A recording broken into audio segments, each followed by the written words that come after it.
Ciao a tutti e benvenuti ad un nuovo video di Vipro Audio. Se come me sei amante del suono anni 80, non può mancare la tecnica del gate reverb. Il gate reverb non è altro che un enorme riverbero che viene chiuso da un noise gate. Questa tecnica è stata usata molto negli anni 80.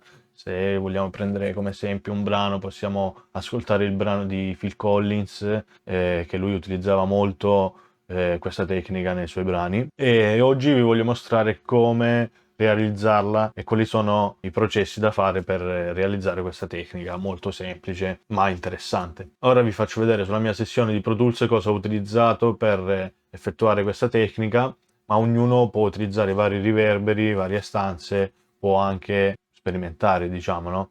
Quindi è una cosa molto semplice, ma vi voglio far vedere i due passaggi che c'è da fare. Quindi passiamo sulla schermata di Pro Tools e andiamo a vedere come fare. Ok, siamo sulla schermata di Pro Tools, andiamo a provare questo gate reverb. Allora, prima di ogni cosa ci serve una traccia ausiliaria, creiamo una traccia ausiliaria dove metteremo all'interno il nostro riverbero. Io in questo caso ho usato una room classica di K Multimedia con questo plugin qua, dove ho settato il mix al 100, diffusione al 100, il decay time possiamo anche deciderlo di spostarlo intorno ai 600, il taglio in frequenza che io in questo caso lo lascerei intorno ai 12.000, poi se vogliamo entrare nello specifico possiamo mettere il pre-delay a 0, così lo abbiamo subito senza il tempo di ritardo del riverbero.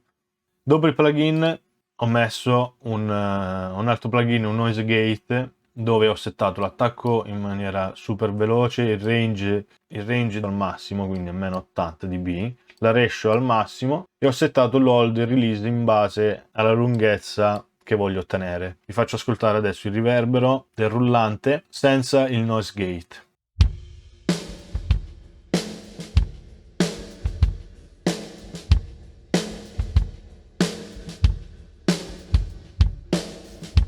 Ok? Avete questa coda lunghissima. Quindi come fare a bloccarlo? Andiamo ad attivare il nostro gate, mettere in chiave di sidechain il rullante stesso in maniera tale da far leggere alla macchina il momento esatto quando aprire. Io ho messo bus 15 perché qui la mia mandata al canale di riverbero è 15 e 16, quindi posso utilizzare uno di questi due canali per far sì che sia la mia chiave di sidechain, e imposto appunto, ora ve lo faccio da capo così da sentire subito l'effetto e farvi capire che cosa succede.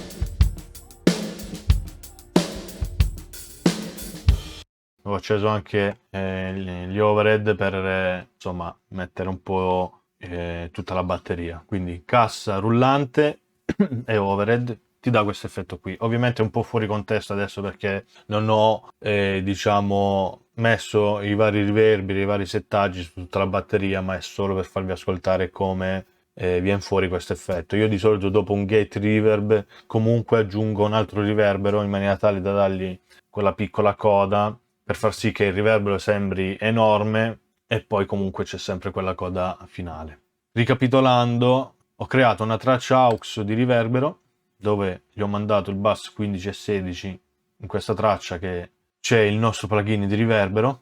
Vi ho fatto vedere prima come era settato, quindi comunque mix a 100, diffusione al massimo, il decay time lo potete scegliere come volete. Io ho utilizzato una Classic Room. Nessuno vi vieta di utilizzare qualsiasi altra tipologia di riverbero. Dopo il riverbero gli ho messo il noise gate, dove ho utilizzato un canale dei due che ho mandato nella traccia aux, quindi solamente il 15. Ho utilizzato questo in maniera tale che il gate legga il rullante come tempo di attacco per aprire il gate e anche come tempo di chiusura, anche se in realtà poi lo andremo a decidere noi, il release e l'hold, e nulla. Quindi questo è l'effetto che viene fuori se noi lasciamo il gate attivato.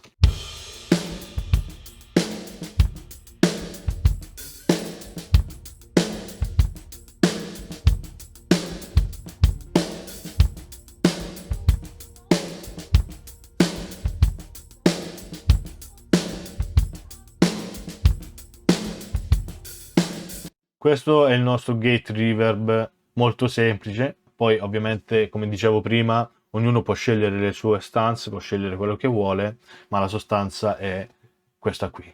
Quindi dopo il nostro plugin di riverbero, mettere un noise gate in maniera tale da decidere quando chiuderlo in maniera secca, ok?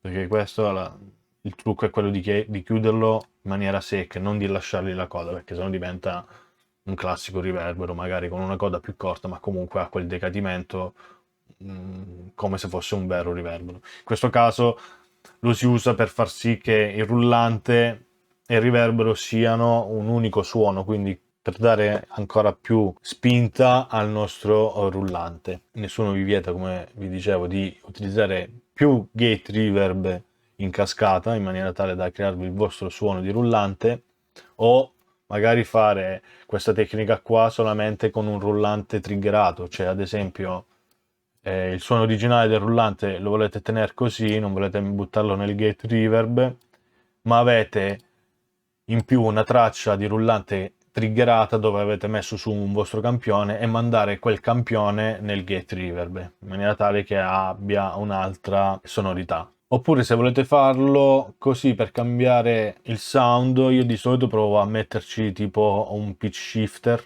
dove gli vado a cambiare il pitch del rullante, quindi eccolo qua. Magari, che ne so, lo volete più in alto di frequenza, lo portiamo su di un'ottava.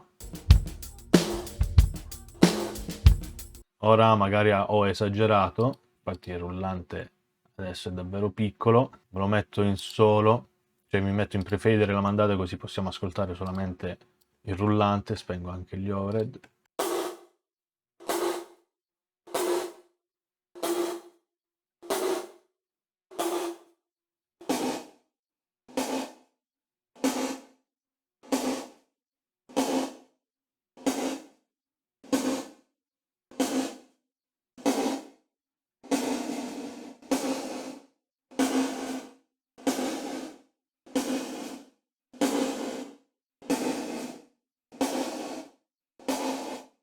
Ok, in questo caso è cambiato moltissimo il pitch del rullante, però potrebbe essere una scelta per tirare fuori un rullante, diciamo, un po' più pazzo. In questo caso non si lega bene, molto probabilmente.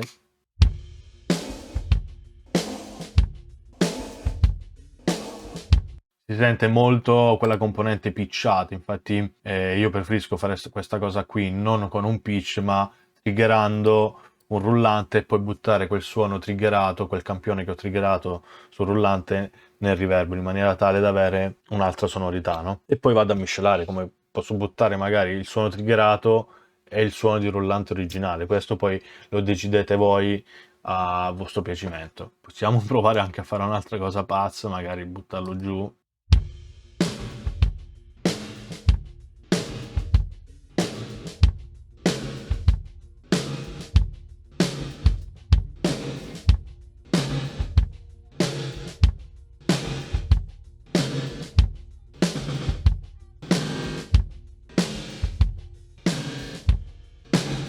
Che qui stiamo entrando non più nel classico gate reverb, ma sarebbe bello magari per una produzione elettronica, ma questo è un altro paio di maniche.